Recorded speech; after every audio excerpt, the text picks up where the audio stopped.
Good morning, good afternoon and good evening, जो भी जिस समय लेक्चर देख रहा है। नाउ आज हम जो टॉपिक स्टार्ट करने वाले हैं वो है सर्कुलर फ्लो ऑफ मनी। ये हमारे नेशनल इनकम चैप्टर से रिलेटेड एक कॉन्सेप्ट है, सर्कुलर फ्लो ऑफ मनी, जिसे आज हम समझेंगे। चलिए स्टार्ट करते हैं आज का अपना टॉपिक और समझते हैं कि आज हम इसमें क्या क्या चीज़ें पढ़ने वाले हैं। सबसे पहले हमें ये देखना होगा, सबसे पहला टॉपिक हम लेंगे इंट्रोडक्शन। सेकेंड पार्ट में हम लेंगे स्टॉक एंड फ्लो, इनकी डेफिनेशंस क्या होती है। थर्ड नंबर पे हम लेंगे meaning of circular flow and fourth number पे है types of circular flow and fifth number पे है circular flow in simple economy. Simple economy में सर्कुलर फ्लो किस तरीके से वर्क करता है। चलिए वन बाय वन हम इन सारे टॉपिक्स तो देखते हैं। सबसे पहले स्टार्ट करते हैं इंट्रोडक्शन से। इंट्रोडक्शन का मतलब सर्कुलर फ्लो ऑफ मनी, ये जो तीन वर्ड है सर्कुलर, फ्लो एंड मनी, इन तीनों को समझते हैं। सर्कुलर का एक सीधा सा मतलब है कि एक शेप जो कि राउंड शेप में है। उसके बाद आता है फ्लो। फ्लो किस चीज़ को कहते हैं? फ्लो यानी कि बहना, कोई चीज़ जो निरंतर चलती रहती है वो कहलाती है फ्लो। जैसे अगर आपने देखा होगा तो आपने अगर किसी पानी से किसी टैंक को भरा तो वहाँ से हर समय कुछ ना कुछ बहता रहता है। अगर आप नीचे से एक जो उसका नल है, टैप है, वो अगर ऑन कर दो तो वहाँ से पानी जो है वो बहता रहेगा। ये एग्जांपल आपको दिया गया है। तो वो जो फ्लो है, वो जो बह रहा है, वो चीज़ कहलाती है फ्लो। यानी निरंतर कोई चीज़ निकलती रहती है, कोई चीज़ चलती रहती है, तो वो कहलाता है फ्लो। थर्ड नंबर पे है मनी, और मनी को हम सब जानते हैं, इसे आप कई सारी चीज़ों में डिनोट कर सकते हैं। बट मनी का मतलब क्या हो गया? जिससे हम बाई सेल करते हैं या जिसकी कुछ वैल्यू उसमें लिखी हुई रहती है। ठीक है, तो ये हो गया मनी। अब समझते हैं कि सर्कुलर फ्लो ऑफ मनी हमें कहना क्या चाहता है। तो देखिए, जब हम इकोनॉमिक्स पढ़ते हैं तो ये कॉन्सेप्ट हमें ये बताता है कि लक्ष्मी चंचल है और वो एक जगह से दूसरी जगह पर जाती रहती है और घूम फिर करके हमारे पास ही वापस आ जाती है। ये कहलाता है सर्कुलर फ्लो ऑफ मनी। जैसे अगर आपने आज किसी को पेमेंट किया है, वो किसी और को पेमेंट करेगा, वो किसी और को पेमेंट करेगा और वापस से वो पैसा घूम फिर के आपके पास ही आ जाएगा। ये होता है circular flow of money. Sir क्या ऐसे में मैं जितना पैसा पे कर रहा हूँ वापस उतना ही पैसा मेरे पास आ जाता है? तो देखिए, ऐसा नहीं होता है करंट सिचुएशन में, या जो रियल लाइफ है वैसा नहीं होता है। बट यहाँ हम यही पढ़ेंगे कि हमारा जो पैसा हमने पे किया है वो वापस से घूम फिर करके हमारे पास ही वापस आ जाता है। चलिए अब यहाँ पे हमें समझना होगा फ्लो और स्टॉक का मतलब।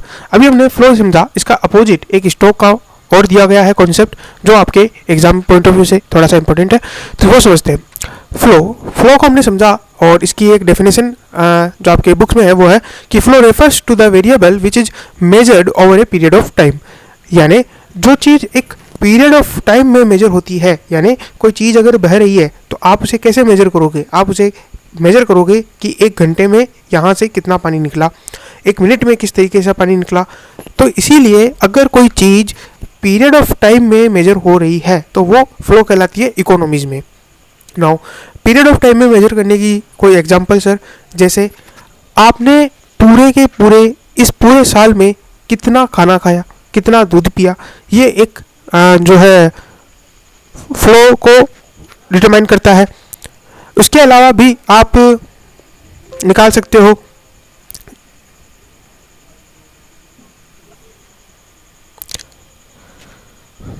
इसके अलावा हम और एग्जांपल ले सकते हैं, जैसे production during the month of January, यानी कि एक महीने में जो प्रोडक्शन होता है वो, या आपकी एक साल की इनकम, इस साल की इनकम। तो ये एक पीरियड ऑफ टाइम में मेजर किया जाने वाली चीज़ें हैं, क्योंकि आप पूरे साल की इनकम निकालोगे, आप एक पॉइंट पे आकर के इनकम नहीं बता सकते। सिमिलरली और भी हमारे पास एग्जांपल है, जैसे इस साल हमारे जो देश में है वो कितने बर्थ रेट क्या रही, तो वो पूरे साल की मेजर होती है, एक पीरियड ऑफ टाइम की मेजर होती है। अब ये जो पीरियड ऑफ टाइम है, ये जो टाइम पीरियड है, ये कुछ भी हो सकता है, ये चाहे एक दिन हो, एक वीक हो, एक महीना हो, या फिर एक साल। इसीलिए जो फ्लो है वो टाइम के ऊपर वेरिएबल करता रहता है और टाइम के ऊपर वेरी करता रहता है। नाउ नेक्स्ट हम समझते हैं स्टॉक का मतलब क्या होता है। अब देखिए, मान लीजिए कि आपने यहाँ पे जो टैप था वो आपने यहाँ पे क्लोज कर दिया। अब इससे क्या होगा कि आगे जो पानी है वो बहेगा नहीं और यहीं पे पानी स्थिर हो जाएगा। अब इसके अंदर उस टाइम पीरियड में जो पानी है, जो टोटल अमाउंट ऑफ वाटर है, वो कहलाता है स्टॉक। अब इसे समझते हैं। Stock variable refers to the variables to date variables which is measure at a particular point of time. क्योंकि हमने यहाँ पे क्या किया, हमने जैसे ही उस स्टेप को बंद किया और समझा कि उस समय कितना पानी हमारे पास था। जैसे अगर मैं आपको एक एग्जांपल दूं तो मान लीजिए आपका नाम जैसे मिस्टर पॉल है, तो मिस्टर पॉल की वेल्थ क्या है एक करंट पीरियड ऑफ टाइम में, यानी कि आज के समय में क्या उसकी वेल्थ है, तो वो एक सर्टेन पॉइंट ऑफ टाइम पे मेजर किया जाएगा, उसे हम बोलते हैं स्टॉक। इसके अलावा जैसे अगर आप अपने गोडाउन में गुड्स की गिनती करते हैं तो वो कहलाता है स्टॉक। अब उसके बाद आते हैं एक एग्जांपल के ऊपर।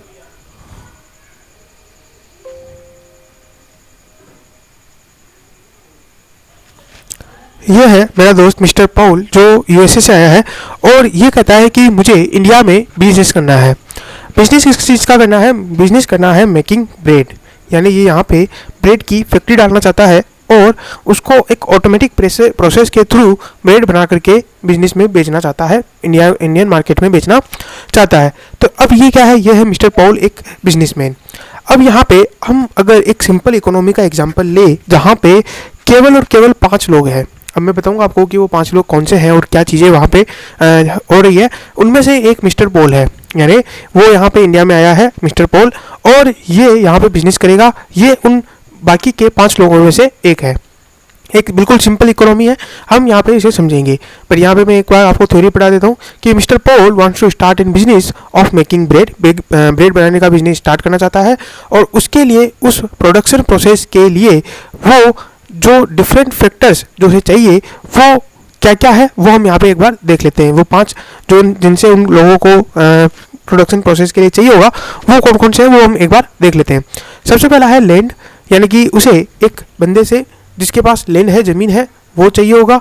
दूसरा है कैपिटल, तीसरा है लेबर, और फोर्थ नंबर पे है एम्प्लॉइज, और फिफ्थ नंबर पर है एंटरप्राइज, यानी कि वो खुद है ना, एंटरप्रेन्योर। ना यहाँ पे इन चीज़ों को हम क्या बोलते हैं? बोलते हैं फैक्टर ऑफ प्रोडक्शन, यानी किसी भी चीज़ को मैन्युफैक्चर करने के लिए, प्रोड्यूस करने के लिए जिन 5 चीज़ों की जरूरत होती है, ये मैक्सिमम 5 चीज़ें, इनके अलावा और छठी चीज़ कोई नहीं होती है। इन 5 चीज़ों की जो ज़रूरत होती है, इन्हीं 5 से हम और चीज़ें परचेज करते हैं। ये 5 चीज़ें क्या है? ये है सबसे पहला लैंड, कैपिटल यानी कि पैसा, क्योंकि आप उस बिजनेस को करने के लिए आपको कैपिटल चाहिए होगा, उसी से आप बाकी सारी चीज़ें परचेज करोगे। थर्ड नंबर पे आता है लेबर, यानी कि मजदूर जो कि आपके लिए काम करेंगे, जो बहुत मेहनत वाला काम होगा। उसके बाद आता है एम्प्लॉयज, ये वो होते हैं जो आपके लिए वर्क करेंगे, बट वो आपके लिए माइंड वाला वर्क करेंगे, यानी कि ऑफिस में बैठ के जो उन लेबर्स को जो संचालित करते हैं वो वाला काम होगा। और फिफ्थ नंबर पे जिसे हिंदी में हम बोल सकते हैं साहस या उद्यम, वो होता है एंटरप्राइज, यानी जो इन चारों चीज़ों को एक करके अपना काम करेगा और प्रोडक्शन प्रोसेस को बढ़ाएगा, वो होता है एंटरप्राइज। नाउ यहाँ पे आपके मन में एक डाउट आ सकता है कि सर हमने कई जगह केवल ये चीज़ें 4 ही पढ़ी है, तो वहाँ पे लेबर और एम्प्लॉय को एक कर दिया जाता है और उन दोनों को एक ही माना जाता है। तो यहाँ पे आपके ऊपर है, आपकी बुक में अगर ये दोनों अलग अलग है तो आप इन दोनों को अलग अलग दिखा सकते हैं, और अगर आपकी बुक में ये एक है तो आप इन्हें एक भी दिखा सकते हैं।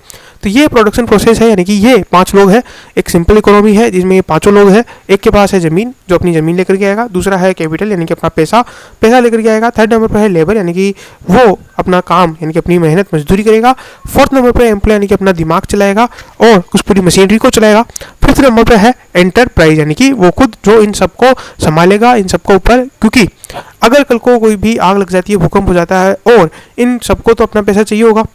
अब तो ऐसे में वो इन सबको पैसा देने के लिए खुद उत्तरदायी बनता है। अब यहाँ पे मिस्टर पॉल, इनको हम इसको एक बार वापस से डायग्रामेटिक फॉर्म में जमाते हैं कि मिस्टर पॉल जो है वो बिजनेस स्टार्ट करना चाहता है, उसके लिए उसे कुछ चीज़ों की जरूरत पड़ेगी। सबसे पहला आता है कैपिटल। अब जब वो किसी से कैपिटल लेता है, यानी कि जब वो किसी से पैसा लेता है as a form of capital, तो उसे उसके बदले में कुछ देना पड़ता है। ये कहलाता है कि आप फैक्टर ऑफ प्रोडक्शन को कुछ ना कुछ दोगे इन द रिस्पॉन्स या in return of their use. ठीक है, अगर आप ज़मीन ले रहे हो तो उसके यूज के बदले में आपको उसको कुछ देना पड़ेगा, क्योंकि कोई भी चीज़ फ्री में नहीं होती है। इकोनॉमी में हर चीज़ का पैसा लगेगा, तो ऐसे में कैपिटल के बदले में, यानी कि अगर आप कैपिटल यूज ले रहे हो तो उसके बदले में आपको देना पड़ेगा इंटरेस्ट। सेकेंड नंबर पर है लैंड, उसके बदले में आपको देना पड़ेगा रेंट, किराया। उसके अलावा थर्ड नंबर पे आप ले रहे हो एम्प्लॉयज़ की सेवाएं, तो उन्हें आपको देनी पड़ेगी सैलरी। अगर आप ले रहे हो लेबर, की सर्विसेज LABOUR, तो आपको उन्हें देना पड़ेगा वेजेज यानी कि मजदूरी। और लास्ट में जो आप हो यानी कि जो एंटरप्राइज है उसके पास क्या बचेगा, उसे कहते हैं हम प्रॉफिट, यानी कि जो मिस्टर पॉल के पास बचेगा वो कहलाएगा प्रॉफिट। नाउ यहाँ पे समझते हैं कि इनकम ग्रुप और जो कंजम्पशन ग्रुप है वो कौन कौन से हैं। यहाँ पे इनकम ग्रुप एक है मिस्टर पॉल जो कि एंटरप्राइज है, यानी ये क्या कर रहा है, ये जो है इनकम जनरेट करके दे रहा है। अब कंजम्पशन ग्रुप में क्या है, कंजम्पशन ग्रुप में आते हैं फैक्टर्स ऑफ प्रोडक्शन जो कि बाकी के 4 है, क्योंकि यहाँ पे सारा पैसा खर्च होने वाला है। लैंड में अंदर रेंट में पैसा खर्च हो जाएगा, कैपिटल में इंटरेस्ट में पैसा खर्च हो जाएगा, लेबर के अंदर जो है वेजेज में पैसा खर्च हो जाएगा, और एम्प्लॉयज में सैलरी में पैसा खर्च हो जाएगा। और बाद में यानी कि जो इनकम माइनस जो एक्सपेंसेस ग्रुप है, इन दोनों का जब हम निकालेंगे तो बचेगा एंटरप्राइज के लिए प्रॉफिट। आई होप आपको ये सारी चीज़ें समझ में आ रही होगी कि किस तरीके से वर्क करता है, किस तरीके से बिजनेस वर्क करता है और किस तरीके से इकोनॉमी में काम किया जाता है, वो आपको आई थिंक समझ में आ रहा होगा। यहाँ पे हमने अभी तक ये समझा कि एक सिंपल इकोनॉमी है जिसमें एक बंदा बाकी के 4 लोगों को मिला करके प्रोडक्शन करता है, और वो प्रोडक्शन करता है ब्रेड का, यानी कि जो डबल रोटी होती है उनका प्रोडक्शन करता है। अब ये जो 4 लोग हैं, ये जो 5 लोग हैं, ये 5 ही ब्रेड खाते हैं। अब ये क्या करता है, मान लीजिए कि इसे हम थोड़ा और समझे तो बिजनेस जो है वो प्रोड्यूस करेगा गुड्स या सर्विसेज। हमने यहाँ पे गुड्स का एग्जांपल लिया है with collective efforts of factor of production, माने कि जो 5 लोग हैं वो मिलकर के यहाँ पे गुड्स या सर्विसेज का प्रोड्यूस किया जाएगा। फिर इन गुड्स और सर्विसेज को दिया जाएगा फैक्टर ऑफ प्रोडक्शन में, यानी कि फैक्टर ऑफ प्रोडक्शन को उसका पेमेंट किया जाएगा क्योंकि उन्होंने वहाँ पे काम किया है। ज़मीन वालों को रेंट दिया जाएगा, कैपिटल वालों को इंटरेस्ट दिया जाएगा एंड सो ऑन। फिर उसके बाद वो जो पैसा मिलेगा फैक्टर ऑफ प्रोडक्शन को, यानी कि लैंड ओनर को जो रेंट मिलेगा वो उससे जाएंगे और उससे उस पैसों को उन्हीं सामानों को खरीदने में लगा देंगे जो उन्होंने बनाए हैं। जैसे अब इसको समझते हैं वापस से। मान लीजिए कि यहाँ पे मिस्टर पॉल और बाकी के जो 4 लोग हैं वो मिलकर के प्लस 4 अदर्स, ये मिलकर के बनाते हैं ब्रेड, ठीक है, डबल रोटी। नाउ ये जो डबल रोटी है इसकी मान लीजिए टोटल प्राइस है 500 रुपीज़। इसमें 4-5 का योगदान जो है वो बराबर रहा, यानी 100 रुपये हमने लैंड वाले को दिए, 100 रुपये हमने कैपिटल वाले को दिए, 100 रुपये हमने एम्प्लॉयज़ को दिया, 100 रुपये हमने लेबर को दिया और 100 रुपये ही मिस्टर पॉल ने रखे। अब इनके पास 100 रुपये हैं और ये क्या करते हैं कि इनको जो ईयरली जो इनका कंजम्पशन है वो भी 100 रुपये की ही डबल रोटी, यानी कि ये सब क्या करेंगे, जाएंगे इसी फैक्ट्री के पास और अपने अपने 100 रुपये से ये खरीद लेंगे। ये जो डबल रोटी थी 500 रुपीज़ में से 100 रुपये की ये खरीदेगा, ये इस तरीके से जो 500 की ब्रेड बनाई गई थी वो वापस से उन्हीं के लोगों के द्वारा खरीद ली जाएगी जो वहाँ पे कर रहे थे। तो यहाँ पे एक आप देखेंगे कि एक सर्किल बन गया। सबसे पहले एक प्रोडक्शन हुआ, उस प्रोडक्शन से हमने कुछ इनकम जनरेट की, यानी कि हमने लोगों में इनकम डिस्ट्रीब्यूट की, उसी इनकम से वापस से यहाँ पे एक्सपेंडिचर हुआ और ये पैसा वापस से पहुँच गया उन्हीं प्रोडक्शन करने वालों के पास। वापस से ये प्रोडक्शन करेंगे 500 रुपये का, वापस से वो जो 500 रुपये आए थे उनमें से 100 रुपये 5 को दे दिया जाएगा और वो 5 वापस से इसको करते रहेंगे। तो ये एक तरीके का साइकिल हो गया, एक सर्कुलर हो गया जो चलता रहेगा इकोनॉमी में। हालांकि ये इतना सिंपल नहीं है जितना यहाँ पे समझ में आ रहा है, बट क्या ये ही इकोनॉमी में चलता रहता है? तो ऑफकोर्स ऐसा ही होता रहता है। अब यहाँ पे कुछ और चीज़ें डिफिकल्टीज आती रहती है, लेकिन सर्टेनली ऐसा कुछ तो चलता रहता है। अब ये हमने जो भी सर्कुलर देखा वो ये है। सबसे पहले प्रोडक्शन होगा, उस प्रोडक्शन के अंदर जो उन्होंने मेहनत की है उसके बदले में जो फैक्टर ऑफ प्रोडक्शन है उनको पेमेंट किया जाएगा, यानी कि इनकम फेज। उसके बाद उस फैक्टर ऑफ प्रोडक्शन को, यानी कि जो पेमेंट किया गया है उस इनकम को खर्च किया जाएगा एज ए एक्सपेंडिचर और उसे बोला जाता है डिस्पोजिशन ऑफ इनकम, और उसे खर्च किया जाएगा वापस से उन्हीं चीज़ों को खरीदने में जिनका प्रोडक्शन हुआ है। तो आई थिंक आपको वापस से क्लियर होगा। यहाँ पे हम इसको एक बार थ्योरी में समझते हैं ताकि और आपको बेहतर क्लियर हो, फिर उसको मैं एक बार वापस से मैं एग्जांपल से समझाऊंगा। कि income flows first from firms, यानी कि जो फर्म है यानी कि जो बिजनेस है वहाँ से हाउस होल्ड की तरफ जाता है, जो घर परिवार है, as a form of factor of payment, and then from household to firms in the form of consumption expenditure, यानी कि उन चीज़ों को खरीदने में, अपने ज़रूरत की चीज़ों को खरीदने में वापस से वो पैसा खर्च हो जाता है। इस फ्लो ऑफ मनी को कहलाता है circular flow of income, circular flow of money. Now there are 3 phase. सबसे पहला है जनरेशन फेज, जहाँ पे आपका गुड्स प्रोड्यूस होगा, और उसके बाद आता है डिस्ट्रीब्यूशन फेज, जहाँ पे जो प्रोडक्शन हुआ है उसके बदले में इनकम को डिस्ट्रीब्यूट किया जाएगा। और थर्ड नंबर पे आता है डिस्पोजिशन फेज, जहाँ पे क्या होगा कि जो फैक्टर ऑफ प्रोडक्शन है, जिनके पास पैसे आए हैं, वो अपना पैसा स्पेंड करेंगे उन्हीं गुड्स और सर्विसेज को खरीदने में जो उन्होंने बनाई है। अब वापस से इसको थोड़ा सा समझते हैं। यहाँ मैं इनको हटा देता हूँ, ठीक है। नाउ यहाँ पे समझते हैं अपन। मान लीजिए कि आपके वापस से एक बिल्कुल ब्लैंक माइंड होकर के एकदम समझते हैं। मान लीजिए कि आप जो है 5 दोस्त है, ठीक है। आप ABCDE, ठीक है, ये 5 दोस्त आप पाँचों है, ठीक है। ये आप 5 दोस्त हैं। इस इकोनॉमी में और कोई नहीं है, आप एक टापू पे हैं, उसके अलावा और कोई भी नहीं है। अब जो टापू है उसमें से एक के पास वो टापू की ओनरशिप, यानी कि आप उससे बिना पूछे उस टापू को यूज नहीं कर सकते, ठीक है। तो ये हो गया टापू का ओनर। नाउ दूसरी चीज, बी के पास मान लीजिए, क्योंकि यहाँ पे अभी हमें कैपिटल की जरूरत नहीं पड़ेगी, तो यहाँ पे बी के पास मान लीजिए कि कैपिटल नहीं है बट सीड्स है, यानी कि उनके पास है सीड्स, यानी कि वहाँ पे उगाने के लिए जो खाद बीज वगैरह चाहिए होंगे वो बी के पास है, ठीक है। इसके पास क्या है, खाद एंड बीज। हम इसे एक बार के लिए कैपिटल मान रहे हैं, क्योंकि हम कैपिटल होती तब भी हम यही खरीदते, खाद और बीज। तो इसके पास, बी के पास क्या है, खाद और बीज है। सी के पास क्या है, सी के पास मेहनत है, यानी कि वो इसको रोपेगा, ठीक है, यानी कि वो इन खाद बीज को जमीन में डालेगा, उसका पूरा काम है मेहनत करने का। डी क्या है, डी के पास दिमाग है, उसे पता है कि कब पानी पिलाना है। देखिए, सी पानी पिलाएगा लेकिन उसे ये नहीं पता है कि पानी कब पिलाना है।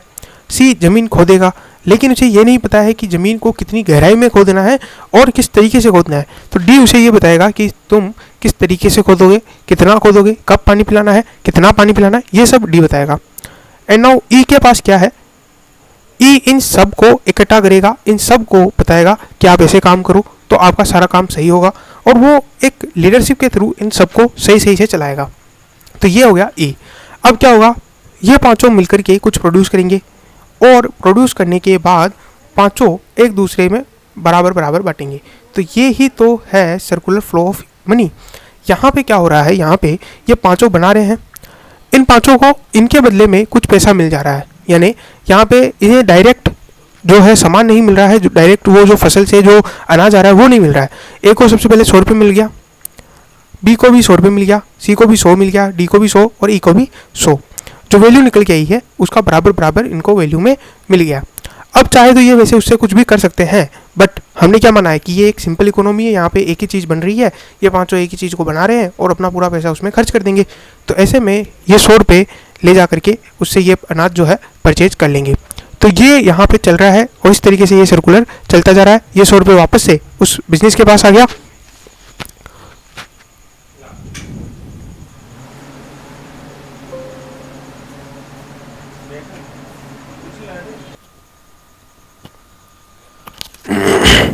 तो यहाँ पे हमने एग्जाम्पल देखा कि इस तरीके से ये फैक्टर ऑफ प्रोडक्शन को पेमेंट किया जाता है।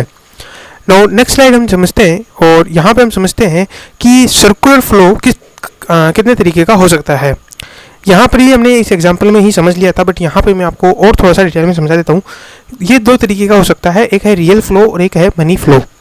रियल फ्लो के अंदर क्या होता है कि आपको पैसा नहीं मिलता है, यानी कि फैक्टर ऑफ प्रोडक्शन को पैसे नहीं मिलते हैं, बल्कि जो फर्म्स है वो हाउस होल्ड को डायरेक्टली गुड्स या सर्विस जो उसका मैन्युफैक्चर कर रही है वो दे देती है, बजाय कि पेमेंट करने के, यानी कि मॉनेटरी पेमेंट नहीं किया जाता है, वहाँ पे डायरेक्टली गुड्स का ही पेमेंट कर दिया जाता है, गुड्स ही दे दिया जाता है। जैसे हमने एग्जांपल में देखा था कि आप और आपके जो 4 दोस्त हैं ABCDE, ये पांचों मिलकर के एक प्रोडक्शन करते हैं, है ना, और अनाज उगाते हैं। अब ये जो अनाज है अगर आप इन्हें ही डायरेक्टली बांट लेते हो तो ये कहलाता है रियल फ्लो। वापस एक बार हम आपको समझा देते हैं कि रियल फ्लो क्या होता है, जहाँ पे मनी का कोई भी फ्लो नहीं हो रहा है, मनी नहीं बांटा जा रहा है या मनी में कोई ट्रांजैक्शन नहीं हो रहा है, बल्कि जो गुड्स है, जो अनाज है या जो गुड्स है उन्हीं को ही डिस्ट्रीब्यूट कर दिया जाता है by the firm to household, और हाउस होल्ड अपनी सर्विसेज दे देता है, फैक्टर सर्विसेज दे देता है टू द फर्म्स। तो ये हो गया। अब मनी फ्लो कैसा होगा, तो मनी फ्लो में जो फ्लो है वो मनी का रहेगा, यानी फर्म पहले पेमेंट करेगी हाउस होल्ड को इन द फॉर्म ऑफ मनी, और जो हाउस होल्ड है वो भी जो गुड्स वगैरह परचेज करेंगे उनको भी उन्हें मनी में पेमेंट करके करना पड़ेगा। तो इस तरीके से ये सारी चीज़ें वर्क करती है रियल फ्लो और मनी फ्लो में। नाउ यहाँ पे अब हम समझते हैं type of circular flow, real flow and money flow को थोड़ा सा हम डिटेल में एक स्टडी कर लेते हैं नोट्स के थ्रू। तो real flow refers to the flow of factor जहाँ पे services from household to firms and correspondingly flow of goods and services from firm to household, यानी कि यहाँ पे सर्विसेज और गुड्स का फ्लो होता है, न कि रियल मनी का। It also known as physical flow, क्योंकि यहाँ पे फिजिकली चीज़ें जो है वो फ्लो करती है rather than money, monetary flow नहीं होता है। There is only exchange of goods and services without involvement of money, यानी यहाँ मनी का कोई भी इन्वॉल्वमेंट नहीं होता है। और इसका एक एग्जांपल हम दे सकते हैं कि जहाँ पे आपकी सर्विसेज के बदले में प्रोडक्शन जो है वो प्रोड्यूस गुड्स को दिया जा रहा है। नाउ मनी फ्लो क्या होता है, जहाँ पे आपको जो पेमेंट है, यानी कि जो फैक्टर है उनको पेमेंट किया जाता है और हाउस होल्ड भी पेमेंट करती है for the goods and services. यहाँ पे गुड्स का फ्लो नहीं होता है बल्कि मनी का फ्लो होता है। इसको हम नॉमिनल फ्लो भी कह सकते हैं और it involves exchange of money between the two sectors, यहाँ पे होगा। नाउ अब समझते हैं types of economy under circular flow, यानी कि इकोनॉमी कितने प्रकार की होती है सर्कुलर फ्लो में। देखिए अलग अलग तरीके से अलग अलग इकोनॉमीज के टाइप्स को डिवाइड किया गया है, लेकिन सर्कुलर फ्लो में इकोनॉमी कितने टाइप की होती है ये हमें यहाँ पे समझना होगा। यहाँ पे इसे दो पार्ट में डिवाइड किया गया है, एक है 2 सेक्टर इकोनॉमी एंड एक है 3 सेक्टर इकोनॉमी। क्या होता है इसे समझते हैं थोड़ा सा।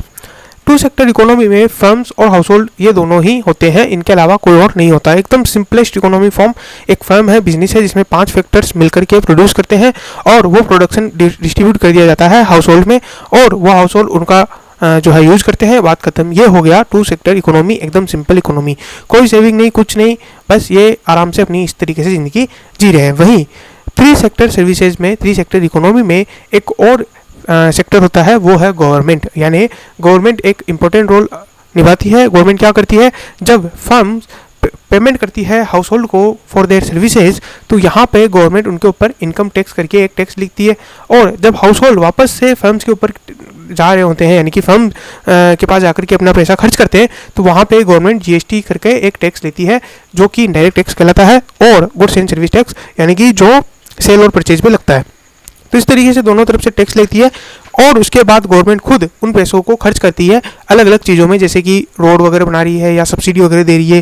तो इस तरीके से गवर्नमेंट भी उनमें चीज़ें खर्च करती है। तो गवर्नमेंट की इनकम कहाँ हो गई, वो दोनों फ्लो पे टैक्स लेती है, वो टैक्स इनकी इनकम हो जाती है और उस टैक्स को फिर गवर्नमेंट खुद जो है खर्च करती है। तो ये 3 सेक्टर इकोनॉमी है।